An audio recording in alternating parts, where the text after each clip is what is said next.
Por favor, amado irmão, e abra sua Bíblia nesse livro maravilhoso, o livro mais importante da Bíblia, o livro de Romanos. Se a Bíblia é um anel de ouro, o diamante que está em cima desse anel é o livro de Romanos. Romanos é o livro mais importante da Bíblia, pelo que ele fala. Na realidade, Romanos, ele resume as Escrituras Sagradas, ele abraça as Escrituras Sagradas inteiras, né? Um livro assim de uma profundidade extraordinária. E hoje eu gostaria de meditar com você sobre o melhor lugar do mundo, a vontade de Deus. O melhor lugar do mundo é a vontade de Deus. Romanos capítulo 12, Romanos capítulo 12, o versículo 1 em diante. Romanos 12, o versículo 1 em diante diz assim: portanto, irmãos, por causa das misericórdias de Deus, peço que ofereçam o seu corpo como sacrifício vivo, santo e agradável a Deus. Este é o culto racional de vocês. E não vivam conforme os padrões deste mundo, mas deixem que Deus os transforme pela renovação da mente, para que possam experimentar qual é a boa, agradável e perfeita vontade de Deus. Nesse mês, agora de outubro, na realidade no próximo final de semana, no dia 9, nós estaremos comemorando 32 anos da Igreja de Cristo, dessa igreja local aqui. A Igreja de Cristo, como denominação, ela tem mais de 250 anos, mas essa igreja local aqui, ela está fazendo 32 anos agora, no próximo domingo. E é uma data tão bonita, né? Há tantas coisas boas para a gente comemorar, tanta coisa maravilhosa o nosso Senhor já fez, né? Quantas coisas belas, quantos milagres, quantas bênçãos Deus já nos derramou sobre as nossas vidas como igreja local aqui. E também comemorar, geralmente se faz essa comemoração também em outubro, do nascimento da Igreja de Cristo, né? Desse movimento tão bonito, que foi uma reforma extraordinária nos Estados Unidos, também na Europa, porque aconteceu simultaneamente. E também no mês de outubro, no último dia do mês de outubro, dia 31 de outubro, é o aniversário da Reforma Protestante. Então o mês de outubro é um mês todo especial para a gente, porque nós comemoramos também a Reforma Protestante, esse movimento maravilhoso que mudou a cara da Europa, do mundo ocidental, que abençoou e até hoje nos abençoa, a despeito, apesar de ter mais de 500 anos a Reforma Protestante. Então, assim, movimentos que Deus levantou de forma tão especial para abençoar o mundo. E uma igreja local, ela é sempre uma grande bênção. Se é uma igreja de fato cristã, verdadeira, aonde ela está, ela é uma bênção para a sua comunidade, para a sociedade, assim também como cada cristão. Individualmente é uma bênção dentro da sua família. Um cristão verdadeiro é uma bênção no seu casamento, para os seus filhos, para os seus pais, no seu lar. A igreja, ela é uma bênção, porque ela vive, ela anuncia a razão da existência de todas as coisas. Ela mostra para o mundo o sentido do porquê tudo existe. Como Paulo vai dizer em Coríntios, em 1 Coríntios 8, versículo 6, Paulo diz assim: há um só Deus, o Pai, de quem são todas as coisas, para quem existimos, e um só Senhor, Jesus Cristo, pelo qual são todas as coisas, e nós também por Ele. Então a igreja é uma bênção, porque ela traz sentido para a vida. Há um só Deus, são todas as coisas, e para Ele nós existimos, e um só Senhor, e a Ele pertence todas as coisas, Ele criou todas as coisas, Jesus Cristo, e nós também somos para Ele. Por isso que a igreja é uma bênção, irmãos, porque no mundo que se rebelou contra Deus, no mundo onde a vontade de Deus é subversiva nesse sentido, porque a maior parte do mundo não vive de acordo com a vontade de Deus. Nós olhamos para o mundo, para a cultura e para tudo que nos rodeia e vemos que o mundo não está obedecendo à vontade de Deus, não está de acordo com a vontade de Deus. Por isso vemos no mundo guerras, fomes, misérias, tanta violência. Isso tudo é contrário à vontade de Deus. A igreja ela existe para a glória de Deus e para revelar ao mundo e mostrar ao mundo essa vontade de Deus tão maravilhosa, como nós lemos nesse texto, uma vontade boa, perfeita e agradável.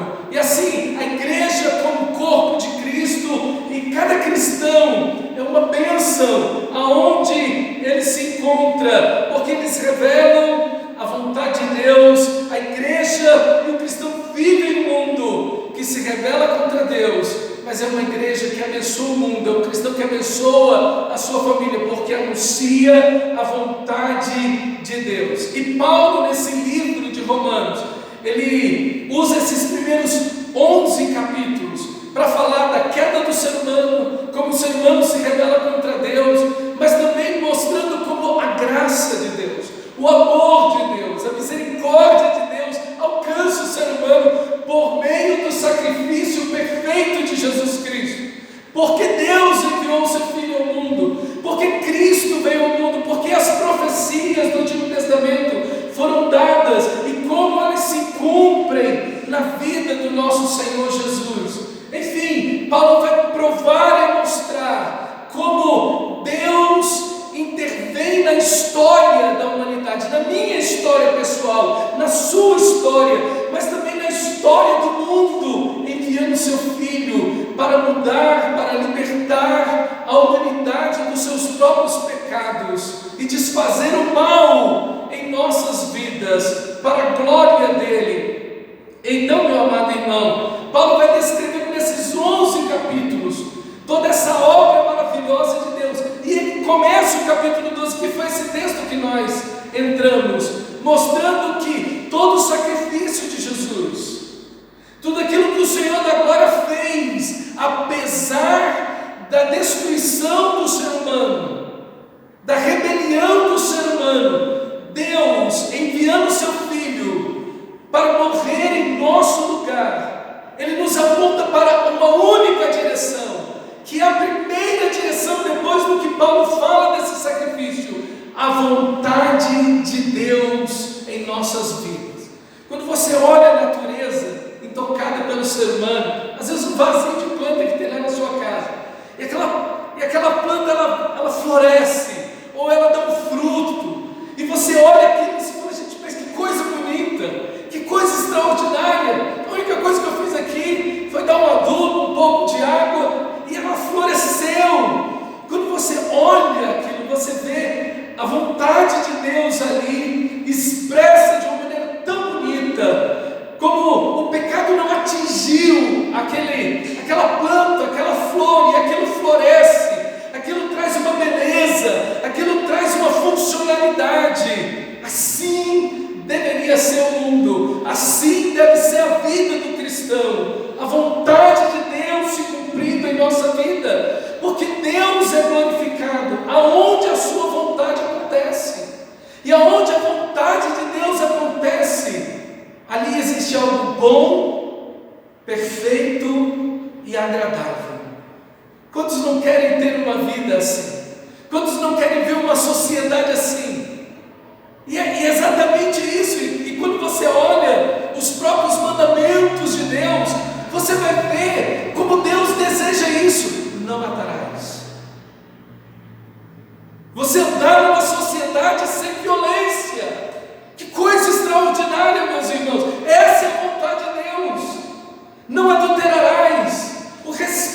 ao casamento, ao cônjuge, ao outro, a fidelidade conjugal, familiar, o respeito dentro dessa família. Não furtarás. Você vai poder deixar janelas e portas abertas, carro sem tranca, porque ninguém vai roubar o outro, furtar o outro, no pequeno e no grande. Uma sociedade onde isso existe, a gente olha e fala assim, mas pastor, isso é utopia. Mas essa era a vontade de Deus. Aí estão os 10 mandamentos, onde Deus está expressando sua boa, perfeita e agradável vontade, meus irmãos. E toda a nossa Constituição e todas as leis humanas estão baseadas e fundamentadas dentro desses valores e princípios que o próprio Deus estabeleceu. Mas nós não vemos isso de forma perfeita na nossa sociedade. Por isso os nossos carros têm que ter alarme, seguro, as nossas portas várias trancas, enfim. Porque onde a vontade de Deus acontece, Deus é glorificado. Deus é glorificado numa sociedade sem violência. Deus é glorificado num casamento cheio de santidade. Deus é glorificado numa sociedade onde se respeita a propriedade privada. Deus é glorificado quando os pais amam e educam seus filhos. Deus é glorificado aí, meus irmãos. É aí onde a vontade de Deus se expressa boa, perfeita e agradável. Onde a vontade de Deus está sendo feita, Deus é glorificado. Quando a vontade de Deus não é feita, Deus não é glorificado. Na minha vida, Deus é glorificado à medida que eu obedeço a sua vontade. Deus é glorificado na sua vida à medida da sua obediência. Deus é glorificado numa sociedade quando a vontade dEle, os mandamentos dEle, a palavra dEle é obedecida. Por isso a igreja, a oração que o Senhor nos ensina a fazer é: venha o teu reino, seja feita a tua vontade. Essa é a vontade de Deus, que o seu reinado aconteça na sua vida, na minha vida. O reino de Deus se estabeleça na vida de cada pessoa, e cada um de nós possamos viver assim. Por isso que a igreja é uma bênção. Não importa se ela está na cidade, na capital ou no interior, se existem milhares ou dezenas, não importa. Ela é uma bênção porque ela expressa a vontade de Deus, ela vive a vontade de Deus e ela esclarece para o mundo rebelado contra Deus a vontade de Deus. E como é bom viver a vontade de Deus. E o nosso texto tem um fundamento para essa vontade. A vontade de Deus, irmão, ela é boa. A vontade de Deus, ela é perfeita. A vontade de Deus é agradável. Ela alegra o nosso coração. A vontade de Deus produz tudo isso. Mas ela tem um fundamento. E o fundamento da vontade de Deus é que está aí no capítulo 11. Olha alguns versículos antes do que nós lemos. Nós lemos os primeiros versículos do capítulo 12. Olha os últimos versículos do capítulo 11. Ali, o versículo 33 do capítulo 11. Ó profundidade da riqueza, tanto da sabedoria quanto do conhecimento de Deus. Quão insondáveis são os seus juízos e quão inescrutáveis os seus caminhos. Quem pois conheceu a mente do Senhor? Ou quem foi o seu conselheiro? Ou quem deu primeiro a Ele para que Ele venha a ser restituído? O fundamento, meu irmão, da vontade de Deus é a soberana sabedoria de Deus. É a soberana sabedoria de Deus. Deus é perfeito nas suas decisões. Deus é perfeito nas suas escolhas. Deus não erra nem para mais, nem para menos. Deus é perfeito em tudo que Ele é. Deus é perfeito em tudo que Ele faz. Por isso a vontade de Deus é boa, é perfeita e é agradável. Porque Deus é perfeito em tudo que Ele é e em tudo que Ele faz. Porque Deus sabe tudo e todas as coisas estão sob o seu conhecimento. Não há nada que Deus vai descobrir, não há nada desconhecido para Deus. Deus sabe de todos os caminhos na sua vida. Deus conhece todas as possibilidades. Deus sabe de tudo o que vai acontecer. Por isso Ele sabe os caminhos que vão dar certo e os caminhos que vão dar errado. aí está a grandeza de Deus. Deus não pode ser aconselhado por mim e por você. Você não pode dar nada para Deus para que Ele te dê de volta. Você não pode dar um conselho a Deus, porque ninguém pode alcançar esse Deus em conhecimento.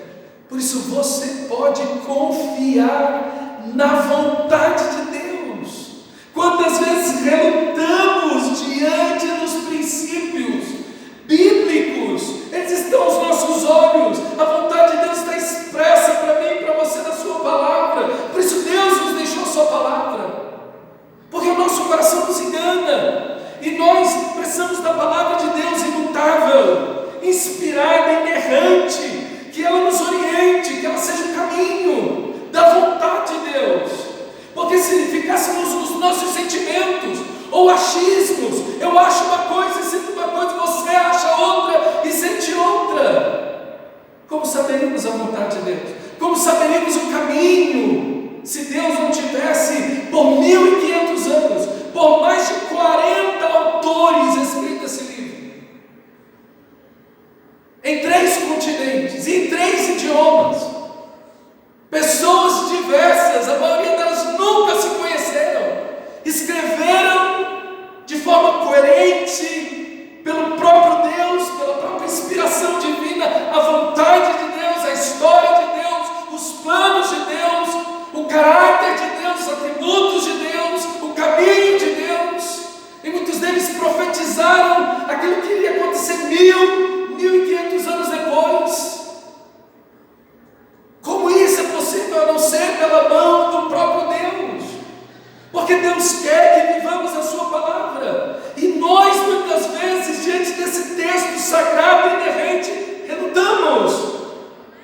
Mas eu queria fazer outra coisa, eu queria ir por outro caminho, eu queria tomar outra decisão, eu não quero obedecer o que a Bíblia está dizendo. Querido, você não tem um caminho melhor do que Deus, você não tem uma vontade melhor, mais perfeita, mais elevada do que Deus. Você não sabe todos os caminhos, todos os desfechos, você não tem todos os percalços que podem ocorrer no caminho. Deus é soberano, Deus sabe de todas as coisas. Você pode confiar em Deus, você pode confiar na vontade de Deus, você pode obedecer a palavra de Deus, de olhos fechados, sabendo: Senhor, tem o melhor caminho. Aqui estão os princípios da tua palavra, aqui estão os princípios eternos, inerrantes, baseados no próprio caráter de Deus, no próprio caráter de Deus. Eu acho interessante quando a gente olha a história, que a gente aprende muito.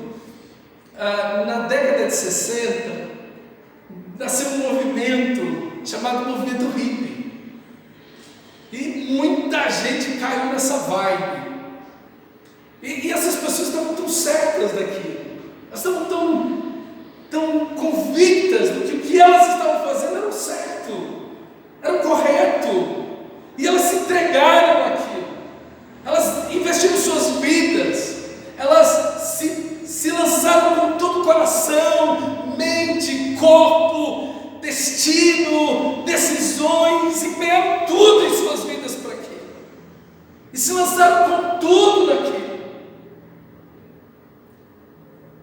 E claro, ouviram opiniões diversas e falaram: olha, esse caminho não é muito certo e tal, mas se envolveram naquilo com tudo. Alguns no meio do caminho começaram a ver que aquele caminho não era bem aquilo, ou tudo aquilo que não seremos jovens para sempre, né? Não é forever young. Então não dá para cantar a música e viver a música, né? E aí então começaram a mudar, e até pessoas que estavam envolvidas no movimento falaram: cara, isso não é do futuro, não é bem assim. E de fato, irmãos, quando nós olhamos para trás, 30 anos depois se passaram, e aqueles que eram jovens agora já são pessoas de meia idade, 40 anos depois, e quando você olha para essas pessoas, muitos deles olham para trás e perderam suas vidas naquilo, perderam seu tempo, desperdiçaram suas vidas numa tentativa de uma comunidade alternativa, tentando mudar o mundo, de uma forma totalmente equivocada. Não desperdice a sua vida. Não se lance em experimentos. Se lance naquilo que é eterno, naquilo que é alicerce. Como disse Moisés, eis a rocha. Moisés aponta para Deus e diz: eis a rocha. Ele é a rocha inabalável. Seus mandamentos, sua palavra imutável, meus irmãos. Esse livro extraordinário, com 4, 5 mil anos de existência, provado, atestado, verdadeiro, absoluto, inerrante. Então lance-se da palavra de Deus, siga a vontade de Deus, dele não se desvie nem para a direita nem para a esquerda, não retroceda, nem vá além do que ele está escrito, siga as escrituras sagradas. Tem muita vibe por aí, mas daqui a 20 anos, daqui a 10 anos, alguns deles, daqui a 30 anos você vai olhar para trás e falar: cara, eu quase caí nesse troço, eu até entrei um pouco nesse negócio, e agora a minha vida, ainda bem que eu saí desse negócio, porque ia ser uma furada para mim. Quando eu olho para trás, e você também tem a mesma experiência, e ver amigos, e ver colegas, e ver parentes que tomaram decisões, eu falo: cara, que é isso? E se eu tivesse entrado por aí, o que tinha sido a minha vida? Siga a vontade de Deus. Não há lugar melhor do que a vontade de Deus. Amém. Não há lugar melhor do que a vontade de Deus, porque a vontade de Deus é boa, ela é perfeita e ela é agradável. Você não vai ser mais feliz do que na vontade de Deus. Não vai ser. A vontade de Deus é segura, ela é absoluta, ela é maravilhosa. E a atitude que o texto nos chama a ter, a primeira atitude que o texto nos chama a ter, está aí no versículo, capítulo 11, versículo 36. Porque dele, por meio dele e para ele são todas as coisas, a ele a glória eternamente. Amém. Porque dele, Deus é a origem de todas as coisas. Por meio dele, tudo existe através dele, por sua operação. Ele é todos da vida. Por meio dele e para ele, Deus é o fim. Deus é o objetivo final de tudo. A ele a glória para sempre. Amém. Do começo, o meio e o fim. Tudo está em Deus. Tudo opera por meio de Deus. Deus é o Senhor da história. Deus é o Senhor do universo. Deus é o Deus de tudo. Só o Deus, o Pai, a quem tudo pertence, e nós também. Só um Senhor, Jesus Cristo. Dele somos, porque Ele tudo fez. Meus irmãos, que coisa extraordinária. E a primeira atitude para vivermos a vontade de Deus é justamente essa: é desejar a glória de Deus. A Ele seja a glória para sempre. Amém. Quando nós queremos a glória de Deus, nós queremos a vontade de Deus. A nossa decisão deve ser: Senhor, eu quero a Tua glória na minha vida, eu quero a Tua vontade na minha vida. E qual a conexão? Olha o capítulo 12. Portanto, já que a glória é dele, já que Ele é o início, o meio e o fim de tudo, já que tudo pertence a Ele, Ele é o Senhor de todas as coisas, e o fim de tudo é esse Senhor maravilhoso, gracioso, bondoso e misericordioso, já que Ele é Deus e o único soberano. Portanto, irmãos amados, por causa das misericórdias desse Deus Todo-Poderoso, peço que vocês ofereçam suas vidas, o corpo de vocês, como sacrifício vivo, santo e agradável a Deus, que é o nosso culto racional. Veja, aquele a quem pertence toda a glória, nós cultuamos, nós exaltamos, nós amamos, nós vivemos para Ele. Se você quer viver a glória de Deus, querido, você deve desejar a glória dEle, porque aonde a glória de Deus está sendo feita, a vontade dEle está sendo feita, realizada. Aonde a glória de Deus está, a vontade de Deus se faz presente.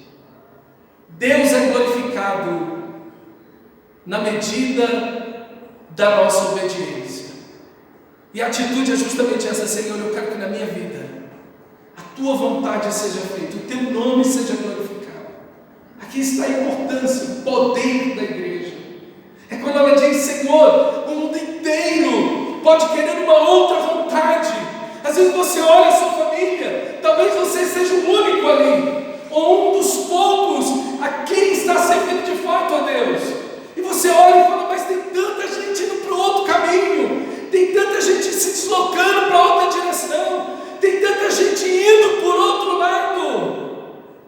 E você vai dizer: Senhor, eu quero a tua glória em minha vida, eu confio em ti, Senhor, eu confio no teu amor, eu confio na tua vontade, porque esses 11 primeiros capítulos e toda a Bíblia conta a história do Deus de amor, esse Deus que te amou, esse Deus que nos amou, esse Deus que não nos viu perdidos e simplesmente virou o rosto para nós, mas entrou na nossa realidade, na nossa vida e salvou as nossas vidas pela sua morte naquela cruz. Esse Deus que não se fez indiferente ao nosso sofrimento, à nossa dor, à nossa luta, à nossa desesperança, à nossa autodestruição, mas entrou na nossa história para mudar a nossa vida e revelar esse Deus que já não conseguíamos ver pela cegueira dos nossos pecados. Por isso que você vê, só os indianos têm 30 milhões de deuses. 30, eu não estou dizendo 30 mil, eu estou dizendo 30 milhões de deuses. Só os indianos. Tudo coisa criada pela mente humana. E cada coisa mais supersticiosa, mais boba, mais tola. Porque até o rato é Deus. E eles deixam de alimentar o filho, de dar leite para o filho, arroz para o filho, para levar o arroz e o leite para os ratos comerem, sentam no chão. Centenas e milhares de ratos dentro de um templo, e quando um rato sobe na sua cabeça, você foi abençoado. E é rato de esgoto, não é rato.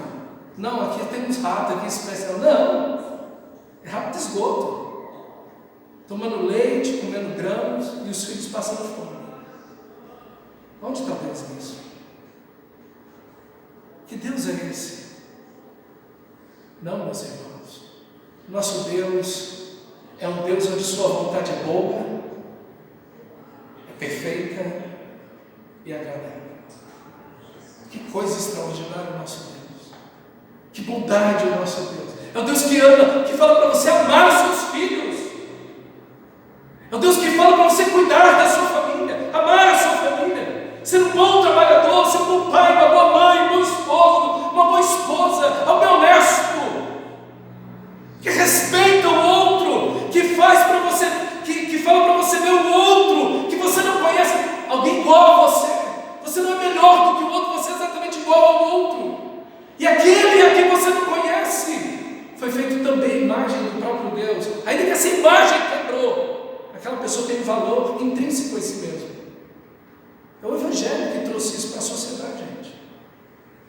Foi o Evangelho que trouxe isso para a sociedade. Essa dignidade do homem, do ser humano, da pessoa, da mulher. Hoje o que a gente está vendo lutando aqui no Brasil, aqui e no mundo inteiro, pela dignidade e o respeito da mulher. A Bíblia fala disso desde o Antigo Testamento. Desde o Antigo Testamento. É Deus que valoriza a mulher, é Deus que protege a mulher do divórcio. Que diz: não, vocês não vão abandonar a mulher de vocês para catar outra mais nova e abandonar seus filhos. Que negócio é esse? Vocês não vão fazer isso com a mulher? É Deus que defende a mulher na Bíblia. Quem diz que a Bíblia é machista nunca nem chegou perto das Escrituras. Não sabe nem o que está falando. Está falando na altura da sua própria ignorância. Não sabe nem o que diz. É Deus que cria esses mandamentos que protegem a criança, o órfão, a viúva, o necessitado, o pobre. Que diz: olha, não vai colher, e quando você colher a sua colheita e ficar frutos para trás, você não vai pegar, você vai deixar que o teu pobre venha atrás de você, e você não vai colher o perímetro do seu terreno, você vai deixar todo o perímetro do terreno para os mendigos, para eles virem colher, porque eles não têm o que comer. É Deus que criou um conceito de que a terra deve pertencer a uma família e não a um indivíduo. para que as pessoas não enriquecessem demais e as outras empobrecessem tanto. Então aquela terra de 50 em 50 anos voltava para aquela família, ainda que a família tivesse vendido a terra. Esse Deus de justiça, de igualdade, de amor, de bondade. Meus irmãos, que coisa extraordinária, Deus, sua palavra. Você precisa ler a Bíblia, você precisa ler a Bíblia, para conhecer esse Deus maravilhoso do que eu estou falando aqui agora, e descansar na vontade dEle, e saber que a vontade dEle é o melhor lugar para a sua vida, que você pode se lançar nessa vontade e dizer: Deus, eu quero que a minha vida seja um altar para a sua glória, eu quero oferecer o meu corpo, o meu tempo, todo o meu ser, a minha mente, o meu trabalho, tudo em mim, a minha família, tudo que eu sonho vou ter em cada ano da minha vida sem prazo de validade. Eu quero oferecer a minha vida ao Senhor como um sacrifício, como um louvor, como uma gratidão, como uma expressão de adoração contínua. Porque enquanto eu estiver vivo, eu quero te louvar, Senhor. Um sacrifício que é vivo. Eu quero te louvar no meu trabalho, eu quero te louvar na minha casa, no meu casamento, na educação dos meus filhos, eu quero te louvar lá na escola, eu quero te louvar no trânsito, eu quero que a minha vida seja uma adoração contínua para ti, aonde eu estiver. Enquanto eu estiver vivo, eu quero que o teu nome seja exaltado na minha vida, porque o sacrifício é vivo e ele é santo. Quando Deus é glorificado, quando na sua vida há santidade, quando a sua vida participa dessa santidade de Deus, aí Deus é glorificado. O sacrifício que Deus aceita é aquele sacrifício de uma vida que vive em santidade para Deus. Isso é, em obediência, em consonância aos princípios da palavra de Deus. Vivo, santo e agradável a Deus, que cumpre a vontade de Deus, lançando-se a Ele, vivendo para a glória dEle, dizendo: Senhor, a Tua vontade tem primeiro lugar na minha vida. Entre o que eu quero e o que o Senhor quer, a Sua vontade é soberana, Senhor. É soberana. Senhor, se eu tenho que escolher entre a minha vontade e a Tua, eu vou escolher a Tua vontade. Se a Tua palavra me diz para seguir esse princípio, é esse princípio que eu vou seguir. Ainda que todo mundo esteja seguindo o outro, eu vou seguir a Tua vontade na minha vida. E eu vou me oferecer a Ti sem prazo de validade, sem excluir nada da minha vida para Ti. Todas as áreas, de forma integral, tudo para a Tua glória. E não importa as circunstâncias, não importa se eu estou coberto de ouro ou se eu estou na necessidade, eu quero a Tua vontade. Eu quero que a Tua vontade se cumpra na minha vida. Não importa se eu estou doente ou a saúde salta dos meus olhos, eu quero a Tua vontade na minha vida, Senhor. Não importa se eu estou em lutas no deserto ou se eu estou no oásis, eu quero a Tua vontade, Senhor, na minha vida. Ainda que as tentações te agarrem de todos os lados, como José, você corre e escapa para a vontade de Deus. Ainda que o sofrimento tenha tomado a sua alma e os seus ossos, como Jó, você vai dizer: Senhor, eu quero a Tua vontade, eu vou Te obedecer, eu vou ser fiel a Ti, Senhor. Em tudo isso, Jó não pecou. Que coisa linda! É a vontade de Deus, é um homem fiel ao Senhor. Isso, irmão, isso. Perdeu tudo, não tinha mais nada, ficou ele e ele só com a roupa do corpo. Perdeu tudo, o homem mais rico do Oriente. Naquela época era o homem mais rico do mundo. Perdeu tudo do dia à noite. E ele exaltou a Deus. Ele disse: Deus deu, Deus tomou. Bendito seja o nome do Senhor.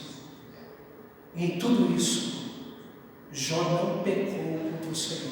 Ainda que o diabo estivesse lá, dentro da corda de Deus, agarrado na corrente de Deus, limitado, em tudo isso ele não pecou. E Deus cumpriu nele toda a sua vontade. Ele disse: Senhor, eu quero a Tua vontade na minha vida. Se ofereceu obediência a Deus, ofereceu o seu corpo, toda a sua vida. Meu amado irmão, o melhor lugar do mundo é a vontade de Deus. E que essa vontade de Deus na sua vida seja um exemplo vivo para todo mundo que conhece você, de como é extraordinário servir ao Senhor. Que a vontade de Deus em sua vida seja um exemplo vivo para todo mundo que te conhece. Que Deus é bom, como Deus é maravilhoso. Ainda que você esteja no sofrimento, ainda que você esteja na enfermidade, numa luta, as pessoas vão ver a glória e a presença de Deus, e que até nisso você não pecou contra o Senhor, mas confiou nele, como Deus te tirou e vai te tirar dessa situação para a glória dele, porque não há lugar melhor do que a vontade de Deus. Vamos ficar de pé e orar ao nosso Senhor. Feche seus olhos, amado irmão, e ora